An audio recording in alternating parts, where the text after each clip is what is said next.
Hello అందరికీ. Nifty 50లో మనం తీసుకునే ట్రేడ్ గురించి మాట్లాడుకుందాం. అలాగే అప్కమింగ్ డేలో టార్గెట్ ఎక్కడి వరకు ఉంటుందని చెప్పి కూడా డిస్కస్ చేసుకుందాం. నిఫ్టీ 50లో 15 మినిట్స్ టైం ఫ్రేమ్ ప్రకారం మార్కెట్ అనేది బెరిష్గా కన్వర్ట్ అయిపోయింది. అండ్ మనకి ఇది ఒక ఎక్స్టర్నల్ లెగ్ కూడా జరిగింది. ఎక్స్టర్నల్ లెగ్ కూడా ఇచ్చింది, లోవర్ హై లోవర్ లో. సో కరెంట్ టైం ఫ్రేమ్ ప్రకారం బెరిష్లో ఉన్నప్పుడు మనం బెరిష్ రేట్ తీసుకోవాలి. బట్ ఎక్కడి వరకు టార్గెట్ అనేది కొద్దిగా హైయర్ టైం ఫ్రేమ్ నుంచి ఫిక్స్ అయ్యి వద్దాం. ఫస్ట్ మనం డే టైం ఫ్రేమ్లో చూద్దాం మన టార్గెట్ ఏమవ్వాలని చెప్పి. కంప్లీట్గా మార్కెట్ అనేది బీరిష్లో, అంటే ఈ లాస్ట్ 4-5 డేస్ నుంచి మార్కెట్ అనేది కంప్లీట్గా ఫాలో అవుతుంది.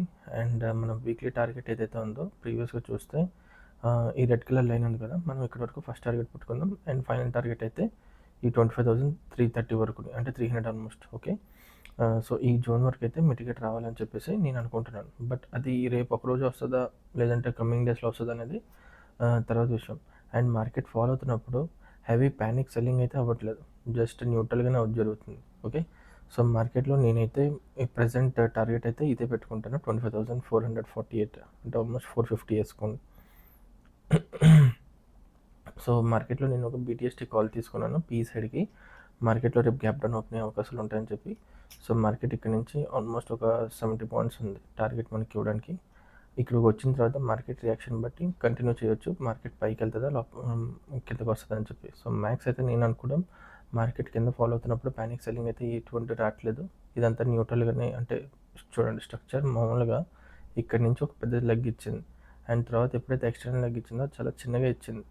సో మెల్లిమెల్లిగా సెల్లింగ్ అనేది తగ్గుతుంది. ఇన్ కేస్ సెల్లింగ్ తగ్గితే బయింగ్ ఎక్కడి వరకు వస్తుంది, మళ్ళీ మనకి బయింగ్ ఒక 25,600 వరకు, 800 వరకు రావచ్చు. 800 నుంచి 700 మధ్యలో వరకు రావచ్చు. సో మళ్ళీ ఒక 200 పాయింట్స్ మూమెంట్ అయితే మనం నిఫ్టీలో చూడొచ్చు.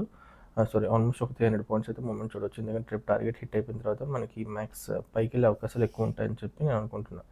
సో రేపు ఫ్రైడే వీకెండ్, సో ఫాలో అయిన తర్వాత ఇన్ కేస్ పాజిటివ్లో క్లోజ్ అయితే మనం మార్కెట్ మండే రోజు కొద్దిగా పైకి ఆర్ఎల్స్ న్యూట్రల్గా ఉండడానికి ట్రై చేద్దాం. సో ఏదైనా అది రేపటి వీడియోలో మెన్షన్ చేసుకుందాం. బట్ ప్రజెంట్ అయితే నేను ఏదైతే టార్గెట్ పెట్టుకున్నానో అది ఇదే. అండ్ నేను తీసుకునే కాల్ ఇదే BTSTకి హోల్డ్ చేస్తుంది. 156 రూపీస్లో ఇప్పుడు నడుస్తుంది. సో ఆల్మోస్ట్ 70 పాయింట్స్, అంటే నేను దీంట్లో ఎక్స్పెక్ట్ చేస్తుంది ఒక 30-40 పాయింట్స్ అయితే నేను ఎక్స్పెక్ట్ చేస్తున్నాను. సో చూద్దాం మార్కెట్ రేపు మన టార్గెట్ ఇస్తుందా లేదనేది. ఆల్మోస్ట్ ఒక 180 ఆ రేంజ్లోకి వస్తే, 180-185 రేంజ్కి వస్తే నేను ఎగ్జిట్ అయిపోతాను. సో టార్గెట్ అయితే దీనిది. ఆ తర్వాత నెక్స్ట్ ఆల్రెడీ డే టైం ఫ్రేమ్లో మాట్లాడుకున్నాం కదా, కింద ఒక జోన్ అదొకటి. సో దాని తర్వాత కంటిన్యూ చేద్దాం. టార్గెట్ ఇంకేమైనా కిందకి ఇంకా ఫాలో అవుతుందా లేదంటే అక్కడి నుంచి కంటిన్యూ అవుతుందని. సో మ్యాక్స్ నా వ్యూ అయితే అక్కడి నుంచి కంటిన్యూ అయ్యి పైకి వెళ్ళాలని, ఎందుకంటే ఇక్కడ సెల్లింగ్ ఎక్కువగా అవ్వట్లేదు. Thank you.